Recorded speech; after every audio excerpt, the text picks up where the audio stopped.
Even before Isaac Newton's day, apples fell. Always downwards, never upwards. No one thought about it. That's the way things were. The Englishman, Isaac Newton, did think about it. Why, he asked, does the apple fall vertically downwards? What force is pulling it? This question led Newton to develop the idea of gravitation as a universal force. It became the basis of one of the most important scientific works of all time, the Philosophiae Naturalis Principia Mathematica, the mathematical principles of natural philosophy.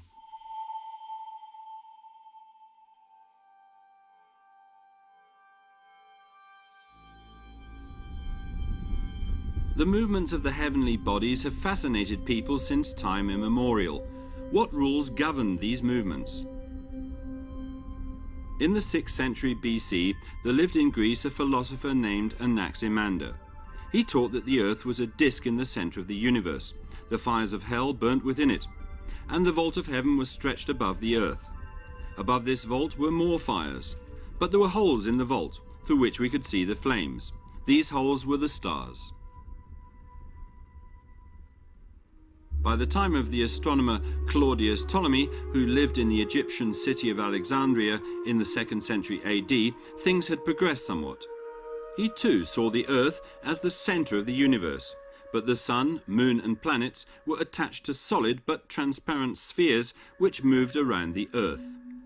This model allowed astronomers to make fairly exact predictions regarding eclipses of the sun and moon and future positions of the planets. It is curious that a theory could be wrong and yet lead to largely correct results. It was over 1,000 years before a Polish cathedral canon named Nicholas Copernicus ditched the notion that the Earth was at the center of all things. In the 16th century, he came up with the idea that the planets moved around the sun and that the Earth was one of these planets. But Copernicus was unable to prove this theory. At the start of the 17th century, more exact observations and the discovery of mathematical laws allowed the German astronomer Johannes Kepler to refine the Copernican model.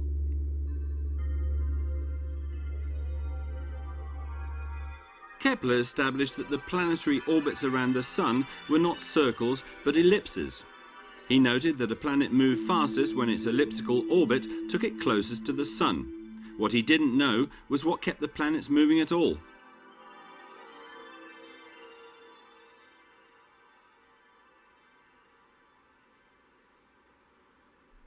On the 4th of January 1643, Isaac Newton was born in the village of Woolsthorpe in Lincolnshire in eastern England.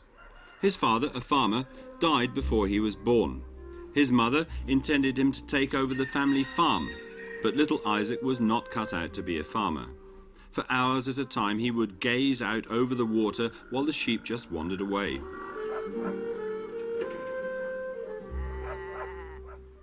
He preferred to sit in his room and decorate the walls with drawings of all kinds. Luckily for him, he was not forced to continue in his rustic existence. His uncle, a clergyman, enabled him to attend the grammar school in the nearby town of Grantham.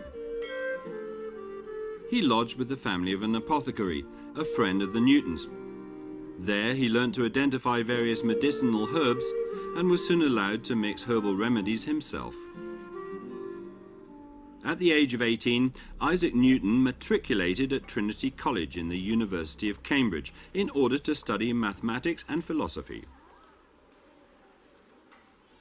A few years later, he was appointed Professor of Mathematics at Cambridge, but his interest ranged far wider.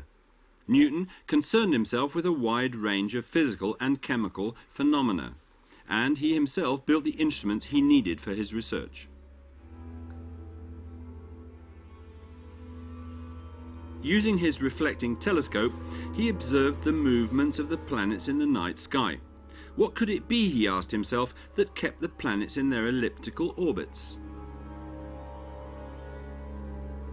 The natural philosophers, as scientists called themselves in those days, discussed various models which might explain the phenomena. One Englishman, William Gilbert, thought the movements of the celestial bodies were due to invisible and intangible magnetic forces. The French philosopher René Descartes preferred a different explanation. He thought the whole universe was full of material particles. The planets, he suggested, were caught up in this swarm of particles like leaves in a whirlpool. There was a young English astronomer who thought they were both wrong. Edmund Halley had been trying to formulate a theory of planetary motion for years, but a solution escaped him too. In August 1684, he visited Cambridge, where he met the 41-year-old Isaac Newton. Maybe, or so he hoped, the celebrated professor of mathematics would be able to give him a little help.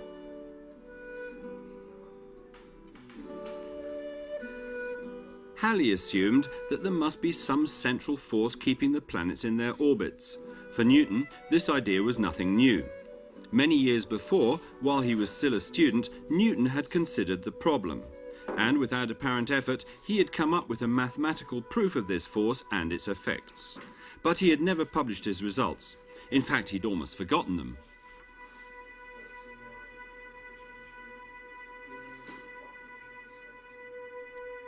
Halley realized the importance of Newton's work and urged him to set out his theories in a major scientific publication.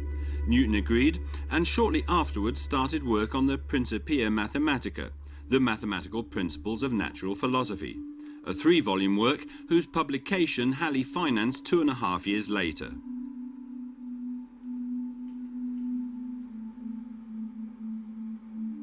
Among other things, this work contains the 3 laws which form the basis of classical mechanics to this day.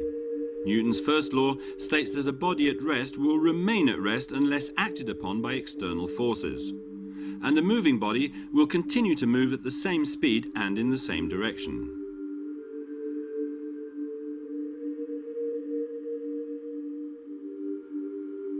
Newton's second law says that a force acting on a body will give it an acceleration proportional to that force and in the same direction as the force. Put another way, force equals mass times acceleration. His third law relates to action and reaction. If one body exerts a force on another, the latter will impart an equal and opposite force to the former. It is this reactive force that brings the ball to a halt and makes the boat glide back. Regarding his third law, Newton made the prophetic statement that it was the principle that would enable men of future days to fly to the stars. The principle in question was the recoil effect, which propels the rocket into the sky. Hot gas streams out of the exhaust, ensuring that the spaceship moves in the opposite direction. Isaac Newton decided that bodies moved because they were subject to external forces. Using the moon as an example, he showed that it could only stay in its elliptical orbit if the Earth attracted it. Opposed to this attractive force is the centrifugal force, which ensures that the moon does not crash into the Earth.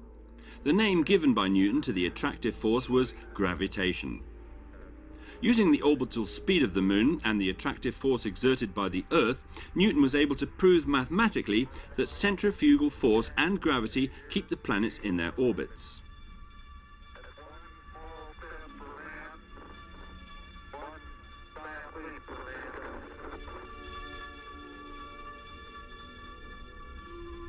However, Newton was not content with this. If the Earth's gravity can keep the moon from leaving the Earth, can the Sun's gravity, he wondered, keep the Earth in its elliptical orbit? And can Jupiter's gravity keep its moons in their orbit? If the answer was yes, then gravity would be a universal property of anything with mass, and it would explain the movements of all the heavenly bodies. And so it was that Newton formulated his universal law of gravity. Knowing the masses of 2 bodies and how far apart they were, he was able to calculate the gravitational attraction between them. He was now able to make exact predictions of the movements of the celestial bodies. Using his discoveries, astronomers in later centuries were able to find hitherto unknown planets in the solar system: Neptune and Pluto.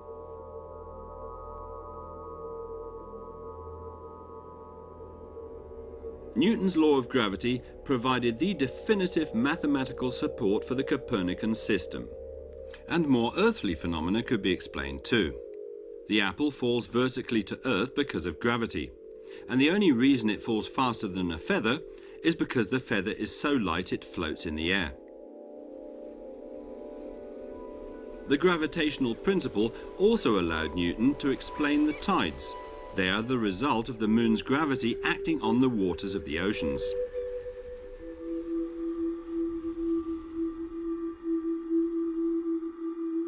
Newton's law of gravity is still the basis of classical physics even today, admittedly relativized somewhat by further discoveries in the early 20th century.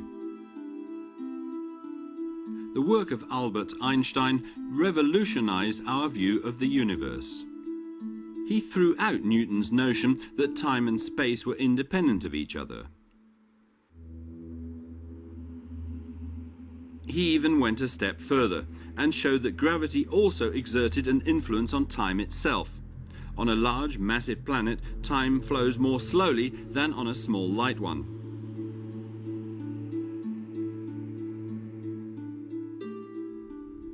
Newton described gravity as a force between two bodies. Einstein saw it as a property of space-time. In the presence of a massive body, space-time changes. As a result, Einstein's gravity works not only on material bodies, but even on electromagnetic waves, including light.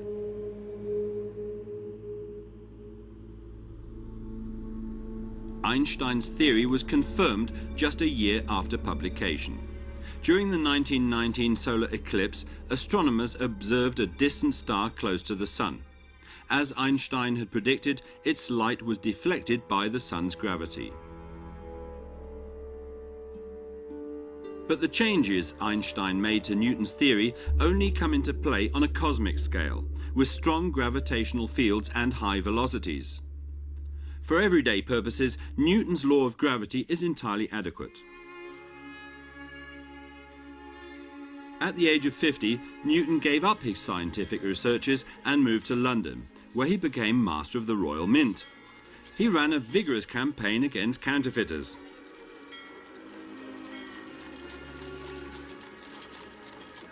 In recognition of his scientific achievements, he was knighted by Queen Anne in 1705 at the age of 62.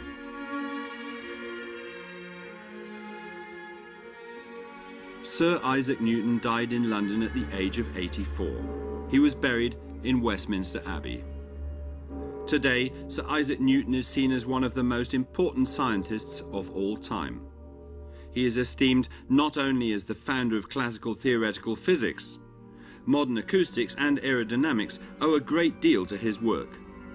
And in optics, he was the one who recognized that white light is made up of the colors of the spectrum. He also discovered what are now known as Newton's rings, a characteristic feature of the diffraction of light. For all his success, he was aware of the limitations of his scientific knowledge. In his notes, we find the following sentence. I do not know what I may appear to the world, but to myself I seem to have been only like a boy playing on the seashore and diverting myself in now and then finding a smoother pebble or a prettier shell than ordinary, whilst the great ocean of truth lay all undiscovered before me.